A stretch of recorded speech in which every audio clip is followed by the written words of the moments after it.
శ్రీమహాగణాధిపతయే నమః. ఓం గురుభ్యో నమః. ఓం శ్రీమాత్రే నమః. పరమేశ్వర స్వరూపమైనటువంటి జ్యోతిష, వాస్తు మరియు ఇతర అనేకమైనటువంటి శాస్త్రములను మనకు అందించినటువంటి మహర్షులకి నమస్కారం. హయగ్రీవ హయగ్రీవ హయగ్రీవేతియోపథేత్తస్య నిస్సరతే వాణి జహ్నుకన్యా ప్రవాహవత్. అరుణాం కరుణాతరంగితాక్షీం ధృతపాశాంకుశపుష్పబాణచాపాం అనిమాదిభిరావృతాం మయూకైః అహమిత్యేవ విభావయే భవానీం. శ్రీమాత్రే నమః. ప్రేక్షకులకి ఆ లలితాంబిక అమ్మవారి యొక్క అనుగ్రహం పరిపూర్ణంగా కలగాలని మనస్ఫూర్తి కోరుకుంటూ మనం ఈరోజు చెప్పుకోవేటువంటి టాపిక్ ఏమిటంటే కుజుడు నీచ పొందబోతున్నాడు. ఎందుకంటే చాలామంది నన్ను అడిగారు, మిథున రాశిలో ఉన్నప్పుడు కొన్ని తొక్కిసలాటలు జరుగుతాయని చెప్పారు కదా. యాజ్ ఇట్ ఈజ్ అలాగే చాలా తొక్కిసలాటలు జరిగాయి. మరి మిథునం నుంచి అంటే ఆల్రెడీ కుజుడు నీచబడి వెనక్కి వచ్చి మిథునంలోకి వచ్చాడు, అలాంటిది మరలా నీచంలోకి వెళ్ళబోతున్నాడు కదా. 3 ఏప్రిల్ నుంచి ఒక 45-50 రోజుల పాటు అక్కడ ఉంటాడు. ఉన్నప్పుడు మరి నీచబడ్డ కుజుడు ఎటువంటి ఫలితాలు ఇస్తున్నాడు అని చాలామంది అడుగుతున్నారు. కాబట్టి దాని మీద నేను వీడియో చేయబోతున్నా. ముందుగానే ఎందుకు చెప్తున్నానంటే ముందుగానే కొన్ని ప్లానింగ్స్ చేసుకుంటారు. అది ఒక్కొక్క లగ్నరీత్యా ఎటువంటి ఫలితాలు ఇస్తుంది, లగ్నం తెలియని వారి రాశి నుంచి చూసుకోండి. అలాగే మరి దేశకాల పరిస్థితులకి మరి జాతకం లేనివారు ఎటువంటి పరిహారాలు, ఎటువంటి జాగ్రత్తలు తీసుకోవాలనేటువంటి విషయాలను ఇప్పుడు నేను మీకు చెప్తాను. అయితే ఈ విషయాలు చెప్తుంది నేనైనప్పటికీ కూడా చెప్పేస్తుంది సాక్షాత్ లలిత అమ్మవారిగా భావిస్తూ ఒక్కొక్క లగ్నం గురించి మనం తెలుసుకుందాం.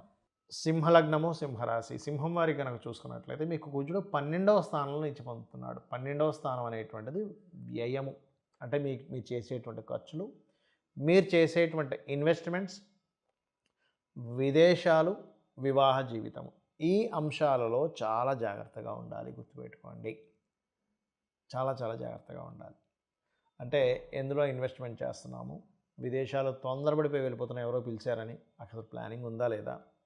అదేవిధంగా వివాహ జీవితం 12వ స్థానం అనేటువంటిది పూర్వజన్మల్లో చేసుకున్నటువంటి కర్మ వివాహ జీవిత రూపంలో ఎలా వస్తుందని చెప్పేది. కాబట్టి సింహలగ్నం వారు ఈ 12వ స్థానంలో కుజుడు ఉన్నందుకు ఈ 45 డేస్ అంటే ఏప్రిల్ 3 నుంచి ఒక 45-50 రోజుల పాటు మీరు జీవిత భాగస్వామితో మాట్లాడే విషయం, స్పెండ్ చేసే విషయం, ఏదైనా విషయం తీసి అనవసరంగా గొడవ వస్తుందా, ఈ అంశాల్లో చాలా జాగ్రత్తగా ఉండండి సింహలగ్నం వారు. అలాగే ఇన్వెస్ట్మెంట్ చేసేటప్పుడు కూడా మరి జాగ్రత్త ఏమిటి, పిహెచ్డీ చేసేటువంటి వారికి చాలా బాగుంటుంది.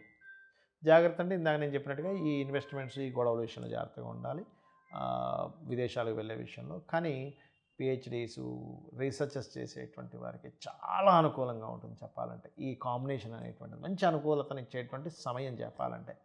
అలాగే పూర్వీకుల ఆస్తులు, అది కూడా పర్టికులర్గా ఈ ఇన్వెస్ట్మెంట్స్. కొంతమంది ఏమంటారంటే మరి మేము ఇన్వెస్ట్మెంట్ చేసే టైం అండి, మేము ఇప్పుడు ఇన్వెస్ట్మెంట్ చేయకపోతే ఇలా 45 రోజులు ఆగిపోవడం ఎలాగా అంటే ఆగిపోవాల్సక్కర్లేదు. నీచభంగ రాజయోగం జరిగినప్పుడు, నీచత్వం పోయేటువంటి కాంబినేషన్స్ వచ్చినప్పుడు మీరు చేయొచ్చు. ఎప్పుడు అశ్విని భరణి కృత్తిక నక్షత్రాల్లో చంద్రుడు సంచరించేటప్పుడు, ఆ రోజు ఆ నక్షత్రాలు ఉన్నప్పుడు, అంటే మేషంలో చంద్రుడు సంచరించేటప్పుడు, లేదా కర్కాటకంలో అంటే పునర్వసు 4వ పాదము, పుష్యమి, ఆశ్లేష నక్షత్రాలు ఉన్నప్పుడు, అదేవిధంగా తులారాశిలో చంద్రుడు ఇంకోటి, అప్పుడేంటి చిత్తా 3-4 పాదాలు, స్వాతి, విశాఖ 1-2-3 పాదాలు సంచరించేటప్పుడు చంద్రుడు. కుంభంలో అంటే ధనిష్ట 3-4 పాదాలు, శతభిషము మరియు పూర్వభాద్ర 1-2-3 పాదాల్లో సంచరించేటప్పుడు, ఈ సమయాల్లో మీరు చేసేటువంటి ఇన్వెస్ట్మెంట్స్ అది విపరీత రాజయోగాన్ని ఇస్తుంది. ఇక మీరు చేయవలసిన దేవతారాధన ముఖ్యంగా దత్తాత్రేయుడిని ఎక్కువగా ఆరాధించండి. దత్తాత్రేయుడిని ఆరాధించినట్లయితే అన్ని విధాలా మీకు బాగుంటుంది. మరి జన్మజాతకం లేదండి, లగ్నం లేదు, లగ్నం తెలియదు, రాశి తెలియదు, నక్షత్రం తెలియదు, మేమేం చేయాలి? ఎప్పుడైనా సరే జన్మజాతకం లేనప్పుడు సహజ మేషం అంటే మేషం నుంచి చూసేసుకోవాలి. మేషాన్నే లగ్నంగా తీసుకొని 4వ స్థానం మీద కుజుడి యొక్క సంచారం కాబట్టి మీరు ఏదైనా ల్యాండ్స్ తీసుకున్నా, లేదా మీరు ఆర్మీ, పోలీస్ డిపార్ట్మెంటు, సెక్యూరిటీ సర్వీసెస్లో ఉన్నవాళ్ళు కొంత జాగ్రత్తగా ఉండాలి దేశకాల పరిస్థితులు చూసుకుంటే. ఎందుకంటే ఈ కుజుడు ఎప్పుడైతే నీచ స్థానంలోకి వెళ్తాడో వీటి మీద ఎఫెక్ట్ ఇస్తుంటాడు. అదీ కాకుండా ఒక 2 నెలల పాటు శని, రాహువులు కలిసి ఉండి కుజుడు కోణంలో ఉన్నాడు. దీనివల్ల ఏమవుతుంటుందంటే కాస్త ఉద్రిక్తమైనటువంటి వాతావరణం, బార్డర్స్లో కావచ్చు, కొన్ని గొడవల విషయంలో కావచ్చు, ఇటువంటివి జరుగుతూ ఉంటాయి. అలా కాకుండా మరొక విషయం ఏంటంటే ఇక్కడ దీంతోపాటు ఏప్రిల్ మాసంలో కొంత పంచగ్రహ కూటమి, షష్టగ్రహ కూటమి కూడా మనకి 12వ స్థానంలో జరుగుతుంది. దానివల్ల కొంతమందికి విదేశీ యోగాలు ఉన్న వాళ్ళకి విదేశీ యోగాలు, రకరకాల యోగాలు ఉన్న వాళ్ళకి రకరకాలు జరుగుతాయి పర్సనల్ చార్ట్లో. కానీ మీకు పర్సనల్ చార్ట్ లేదు అనుకునేటువంటి వారు ప్రధానంగా మీరు తీసుకోవాల్సింది భూములు, గొడవలు, అన్నదమ్ములతో వచ్చేటువంటి వివాదాలు వస్తాయి అనుకునేటువంటి విషయాల పట్ల కాస్త మీరు జాగ్రత్త వహించండి. అలాగే మరొక విషయం ఏంటంటే ఇక్కడ ఈ భూముల్లో ఒక్కోసారి తెలియకుండానే దోషం ఉంటుంది. అంటే ల్యాండ్ కట్ అవ్వడం కానీ, పెరగడం కానీ, అలాంటి వాటికి కన్స్ట్రక్షన్ స్టార్ట్ చేయడం లాంటివి చేయకండి. ఎందుకంటే భూమికి సంబంధించిన కారకుడు కుజ అంటే భూమికి పుత్రుడు, భూపుత్రుడు అంటారు కుజుడిని. అప్పుడు ఏమవుతుంది, భూ సంబంధించిన మనం ఏదైనా దోష సంబంధించిన ప్రారంభించినప్పుడు ఇబ్బంది ఇస్తుంది. అలాగే కొన్ని మెషినరీస్ కొంటుంటారు కొంతమంది, మెషినరీస్ రిలేటెడ్ సంబంధించిన విషయంలో ఇబ్బందులు రావడం ఇట్లాంటివి ఏర్పడుతుంటాయి. ఆ కారణంగా ఒక దేశానికి ఇంకో దేశానికి ఏదైనా ఇబ్బందులు రావడం అంటే దేశపరంగా తీసుకుంటే అట్లాంటివి వస్తూ ఉంటాయి. అదేవిధంగా మంచి ఎండాకాలంలో విపరీతమైన వర్షం పడడం, ఎందుకంటే కుజుడు నీచంలో ఉన్నాడుగా జలరాశుల్లో. ఏమవుద్ది, మంచి ఎండ ఉంది, అబ్బా ఇంత ఎండ ఉంది ఏంటి అనుకునేసరికి సడన్గా మేఘాలు వచ్చేసి సడన్గా వర్షాలు పడడం ఇట్లాంటివన్నీ జరుగుతూ ఉంటాయి. అయితే ఇక్కడ ఒకటే గుర్తుపెట్టుకోండి, మీరు ఎవరైనా సరే మీకు జన్మజాతకం తెలిసినా తెలియకపోయినా ఒకటే గుర్తుపెట్టుకోండి, నవగ్రహాల్లో కుజగ్రహం దగ్గర దీపారాధన చేయడము పాయింట్ నెంబర్ 1. రెండవది ఆంజనేయ స్వామి కానీ, నరసింహస్వామి కానీ, లేదా స్కందుడు సుబ్రహ్మణ్యేశ్వర స్వామి ఆరాధన కానీ, లేదా ఇంట్లోనే కూర్చొని చక్కగా కుంకుమతో అమ్మవారిని అర్చించడం. ఒక్కొక్క నామంతో శ్రీమాత, శ్రీ మహారాజ్ని, శ్రీమత్ సింహాసనేశ్వరి అనుకుంటే లలితహాస్యనామాలతో చేయొచ్చు. లేదు ఇవేమి నాకు రావనుకుంటే కేవలం శ్రీమాత్రేయ నమః అనే నామస్మరణతో కూడా చేసుకోవచ్చు. మనకి శాస్త్రాల్లో మనం చూడండి, చాలామంది అన్నం తినేటప్పుడు ఒక మంత్రం ఉంటుంది, లేకపోతే మనం ఎక్కడ బయలుదేరేటప్పుడు ఒక మంత్రం ఉంటుంది అంటుంటారు. కానీ శ్రీమాత్రే నమః అనే మంత్రాన్ని మీరు, నామాన్ని మీరు 7 సార్లు చేసి మీరు ఏదైనా ప్రారంభిస్తే కూడా దానికి ఇబ్బంది అనేటువంటిది ఉండదు. ఒక ప్రయాణంకి వెళ్తున్నారు శ్రీమాత్రే నమః, అన్నం తింటున్నారు శ్రీమాత్రే నమః అని 7 సార్లు అనుకోండి. ఏదైనా సరే ఒక పని ప్రారంభిస్తున్నారు, లేదా ఒక సంతకం పెడుతున్నారు శ్రీమాత్రే నమః అని 7 సార్లు అనుకోండి. ఖచ్చితంగా ఆ పని వల్ల మీకు కలిగేటువంటి ఇబ్బంది ఎక్కడా కూడా ఉండదు, గుర్తుపెట్టుకోండి.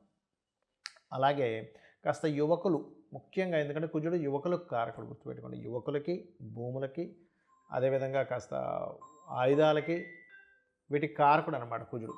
కాబట్టి ఏమవుతుంటుంది, ఇట్లాంటి విషయాల్లో స్ట్రెస్ కావచ్చు, తొందరపాటు ఇవి కావచ్చు, ఇట్లాంటివి జరుగుతుంటాయి. కాబట్టి ఈ యొక్క అంశాల్లో చాలా చాలా చాలా కేర్గా ఉండాలి. అలాగే కొన్ని ఎర్ర భూములు ఉంటాయి, ఎర్రగా ఉండేటువంటి రెడ్ సాయిల్స్ అంటూ ఉంటారు. రెడ్ సాయిల్స్ కొన్నిసార్లు ఈ కుజుడు నీచపడ్డప్పుడు ఏమవుతుందంటే జంతువులకి ఇబ్బంది అండి.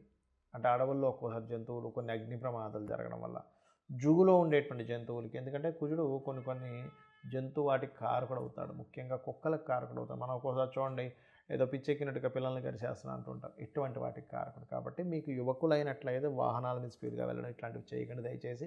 ఈ 45 to 50 డేస్ ముందుగానే ఎందుకు చెప్తున్నానంటే, ముందుగానే ప్రతిదీ ప్రణాళిక ఉంటుంది. ఒక భూమి కొనాలనుకున్నా, లేకపోతే ఒక కెరియర్ విషయంలో తీసుకునేటువంటి చదువుకు సంబంధించిన విషయాల్లోని.